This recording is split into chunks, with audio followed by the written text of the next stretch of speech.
Que a paz de Deus, do Cristo e de Maria Santíssima esteja agora e sempre em nossos corações. Salve Jesus, salve Maria Santíssima. Primeiro dia do ano, primeiro dia de 2025. Mais uma vez estamos juntos aqui para iniciar essa caminhada de aprendizado, de estudos, procurando compreender melhor quais são os mecanismos por qual agem a mediunidade. Quando a gente fala de médium, a gente fala de mediador, aquele que está no meio. Quando a gente fala de mediunidade, nós falamos de espírito. E quando nós falamos de espíritos, estamos falando de nós mesmos, pois nós somos espíritos. Imagine um espírito como uma inteligência, não como um fantasminha. Uma inteligência que não cessa nem com a morte. Uma inteligência que evolui em diversos planos, por séculos, por milênios, e que quando extrapola o mundo físico, pode se dirigir a outros mundos também. Pode retomar a sua caminhada em outros planetas, de acordo com o seu nível de entendimento ou até mesmo a sua formação. Hoje nós vamos falar de uma mediunidade muito interessante, que tem a ver com o trabalho que ocorreu hoje. Trabalho de previsões trazidas para 2025. Você já deve ter visto em algum lugar alguém falar de horóscopo, não é? Alguém falar, por exemplo, de previsões para o ano seguinte, para o Natal, para o Ano Novo. E eu tenho certeza que muitas delas que você ouviu se cumpriram. Por que uma pessoa consegue enxergar algo que ainda não aconteceu? Como que ela faz isso? É o espírito? É a mente?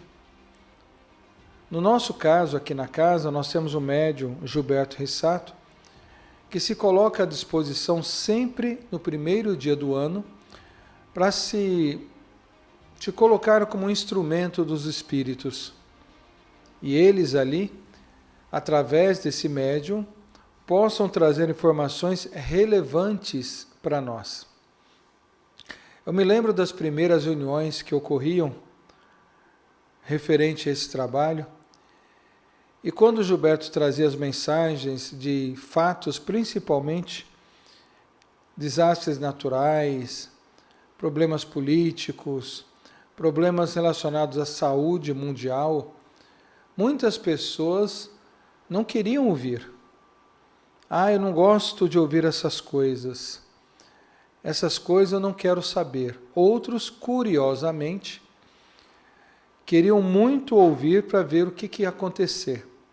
Sabe aqueles que ficam ali de plantão para ver se o mal acontece? Mas qual que é a função de um trabalho de escatologia?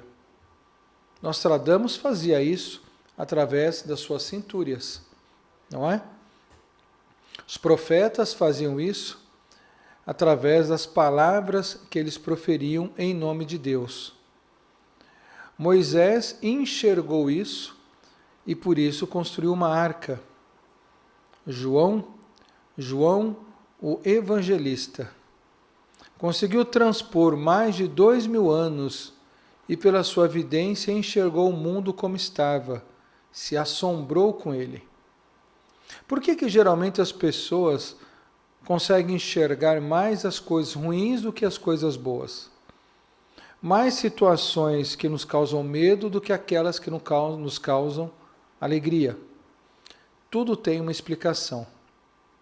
O trabalho de escatologia é um trabalho de você ajudar as pessoas do presente a mudar o que pode ocorrer no futuro. Quando o espírito ele ultrapassa o tempo e espaço, ou o médium, ou o profeta, ou o religioso, e ele vai lá na frente, vê uma série de coisas e volta para falar, é porque está sendo dado a oportunidade para esse ser de corrigir ou alterar alguma coisa que ainda dá tempo de ser alterada aqui no presente. Se assim não precisasse ou não pudesse ser feito, os espíritos com certeza não teriam autorização de fazer isso. De que adiantaria eu ir lá na frente e ver uma coisa, voltar e contar, se eu não pudesse mudar nada? Não é? Não teria vantagem nenhuma. Mais misericórdia seria não falar nada. Não é? Já que não tem nada a ser feito. Mas quando os espíritos eles autorizam a gente ir ao futuro e ver, é porque alguma coisa ainda pode ser trabalhada. Alguma coisa ainda pode ser alterada. Tá bem? Nesse trabalho de escatologia, para vocês entenderem, o médium ele se coloca em transe. Muitas vezes ele entra em desdobramento. Ele cede, digamos assim, a sua condição de consciência sobre aquele corpo, para que outro espírito ou outros espíritos possam trazer a comunicação. Aqui na casa, quando o Gilberto entra em transe para trazer essas mensagens, geralmente fica um corpo de médiuns à sua volta, né? Ajudando na sustentação. E por que na sustentação? Porque um trabalho como esse não é fácil. Imagina a quantidade de vibrações, de pensamentos e de sentimentos que ele sofre para tentar se concentrar naquilo que o Espírito quer lhe mostrar. Já ocorreu, por exemplo, aqui na casa, de que enquanto esse médium estava ali concentrado, 10 outros espíritos o cercavam. Estavam em volta, trazendo informações, cada um no seu tempo, para que o médium pudesse ali transcrevê-las. Então é assim que é esse trabalho aqui nessa casa. Interessante, não é? Por que aparece mais informações de coisas difíceis do que de coisas boas? Você sabe por quê? Porque com as coisas boas, a tendência nossa é só se alegrar e relaxar. Se eu sei que vai acontecer uma coisa boa, eu não preciso mudar nada agora, porque já vai ser bom, não é? Você acha que eu não vou querer que a coisa boa aconteça? Então não precisa ficar mudando muita coisa. Mas as coisas ruins, que podem me gerar prejuízo ou até atraso espiritual no futuro, elas são mostradas e ficam impregnadas na nossa mente. Como muitas delas são imagens fortes, a gente dificilmente as esquece. E aí, sabendo então que aquilo, se for feito daquela maneira, gerará aquele problema, eu obrigatoriamente já começo a me corrigir hoje. Ou ajudar outros irmãos a se corrigirem também. Tá bom? Você vê que interessante esse trabalho da escatologia? Eu trouxe aqui até algumas previsões feitas pelo nosso irmão Agostinho de Hipona para 2024, o ano que encerrou agora. Na sua mensagem, ele falava, por exemplo, sobre cobranças íntimas e coletivas, sobre desequilíbrios emocionais, sobre manifestações de personalidade, gerando libertação de fúria. Você viu quantos casos assim ocorreram? Quantas pessoas brigaram no trânsito, nas casas, tiraram vidas até dos seus entes queridos, porque entravam numa fúria descontrolada e não conseguiam se conter? Mensagem trazida um ano antes. Ele também disse sobre terremotos, desastres naturais, disse sobre movimentos nas entranhas da terra, nos oceanos e até erupções vulcânicas. Quantas vezes isso ocorreu esse ano, hein? Olha aqui.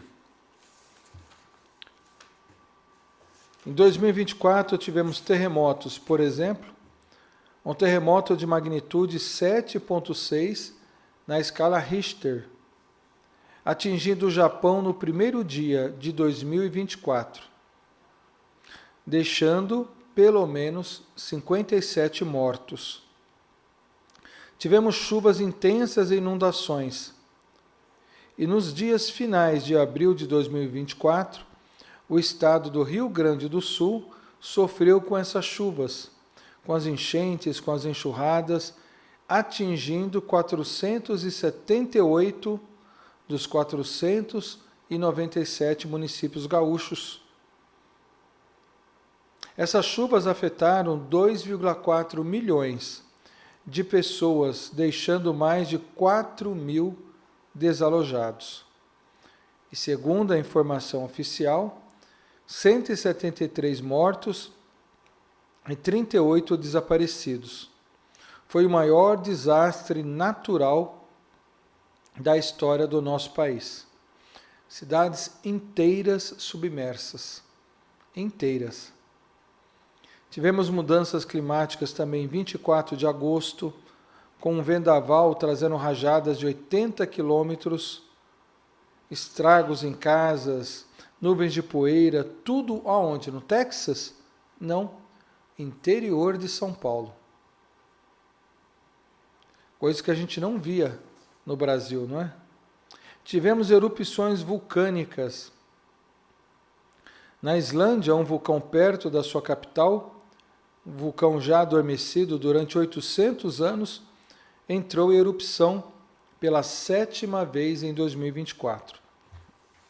Além do furacão Milton e de outras situações que nós tivemos também neste ano. Pergunto, essa mediunidade que traz para nós informações de prevenção, não é uma misericórdia de Deus para nos ajudar a ficar mais atentos? Se eu sei que vai ter ali enchentes e eu moro em lugares que podem haver enchentes, mesmo que muitos anos já não tenham, não é uma forma da espiritualidade nos avisar para que a gente evite o mal antes de acontecer? Se ele está dizendo que pode ter ali furacões, terremotos, será que o lugar que eu moro é área de risco? Já ocorreu isso alguma vez? Não é? E as cobranças coletivas que nos deixam nervosos, com fúria, será que eu não tenho que orar e vigiar ainda mais para que eu não sucumba desse mal? Então, quando vem essas previsões, os espíritos estão, de alguma forma, já nos prevenindo de males que podem ser evitados ali. Edgar Cayce, por exemplo, um médium americano, ele entrava em transe quando estava no seu consultório. Ele estava no consultório, ele deitava num divã, e ali ele entrava num sono profundo. Conforme ele entrava nesse sono, ele começava a falar como sonâmbulo. Ele tinha um sono sonambúlico. E conforme ele conversava, a sua assistente começava a anotar as informações. Vendo ela que muitas das coisas que ele falava aconteciam, ela começou a relatar isso para ele. E aí então começaram a fazer perguntas a esse médium quando ele estava em transe. E os espíritos, através desse médium, respondiam.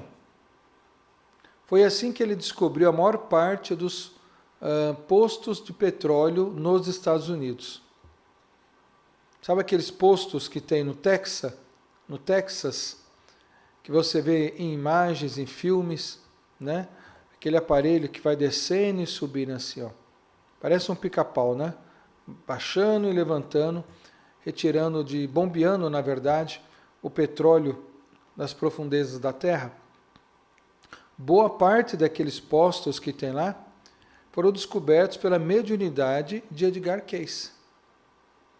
Então são informações interessantíssimas que nos fazem entender melhor sobre esse fenômeno que você acompanhou. E como é que fica a cabeça do médium, hein?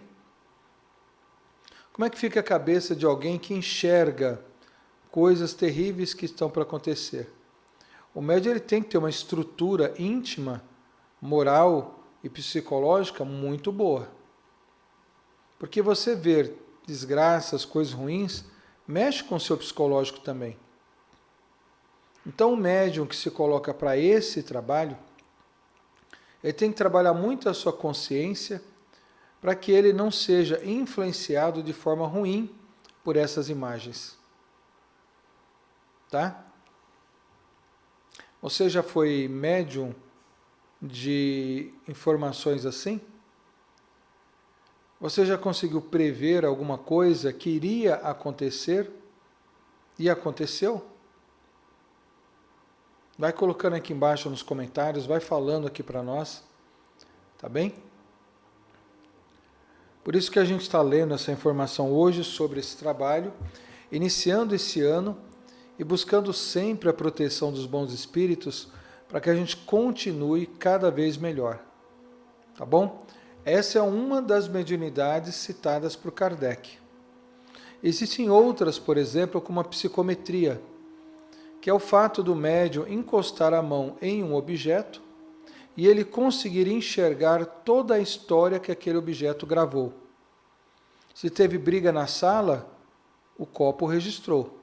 Se teve pessoas aqui fazendo alguma maldade a alguém, o copo registrou. O copo não tem câmera, mas ele capta vibração. E a vibração ela é transcodificada para esse médium como imagens, sons e ruídos. Olha que interessante. No trabalho de previsões, no trabalho de escatologia, nós vamos aprendendo também que tempo e espaço são relativos. Tem uma teoria interessante que diz que o tempo ele não é uma linha retilínea que começa aqui e vai retinha, seguindo até aqui. Ele diz, por exemplo, que o tempo é uma hipérbole. Vou tentar explicar para vocês. Essa seria a linha do tempo que a gente consegue entender, não é? Ó, uma linha reta, né? Dizem alguns cientistas que a linha funcionaria assim, ó. Essa é uma hipérbole. Então, no lugar de eu precisar de todo esse caminho, essa trajetória para chegar até aqui, olha só o tempo só que eu gasto para encontrar daqui até aqui. Esse é o passado, esse é o futuro. Então, o passado e o futuro, na verdade, estão muito próximos. E o presente está aqui em cima, ó. Então, é mais difícil eu que estou aqui prever alguma coisa que vai acontecer daqui a pouco do que eu prever uma coisa que vai acontecer talvez daqui 10 ou daqui 100 anos. Faz entender? Então, segundo essa teoria, o tempo e o espaço, eles são muito relativos. E você pode entrar nesse tempo e espaço em diversos momentos também, enxergando coisas de momentos diferentes. Você já imaginou nosso irmão o João Evangelista, lá na ilha de Patmos, enxergar algo que só iria ocorrer 2000 anos depois? Tem médios que têm evidência e o pessoal fala, por que você não enxerga quando alguém vai te roubar? Ou alguém, por exemplo, está desejando mal para você. Ou você vai perder um dinheiro ou um emprego. Você prevê lá na frente e não prevê isso que aconteceu com você ou que está acontecendo? É porque o médium ele tem essa facilidade, ele amplia o seu campo de visão, as ondas emitidas por ele, elas são irradiadas e vão ao encontro de alguma outra onda que está longe, bem longe. A informação bate e volta para o médium. E quando volta para o médium, ela traz junto a informação que ela buscou. Por isso que é interessante a gente estudar os mecanismos da mediunidade e entender como isso funciona no nosso cérebro. Como funcionam as imagens, os sons, como é que as informações são organizadas na nossa memória. ok? Por isso que é importante estudar. Estamos apenas começando o ano. Vou fazer um pedido para você ouvir novamente essa mensagem trazida pelos nossos irmãos espirituais. E nas próximas semanas a gente vai falar sobre essas previsões. Tá bem? Nosso irmão Júnior, que está sempre aqui conosco, deixa aqui um abraço para todos, um beijo no coração de todos. E com certeza na próxima semana estará aqui conosco novamente. Tá bom, gente? Que a paz de Deus, do Cristo e de Maria Santíssima, esteja agora e sempre em nossos corações. Salve Jesus! Salve Maria Santíssima!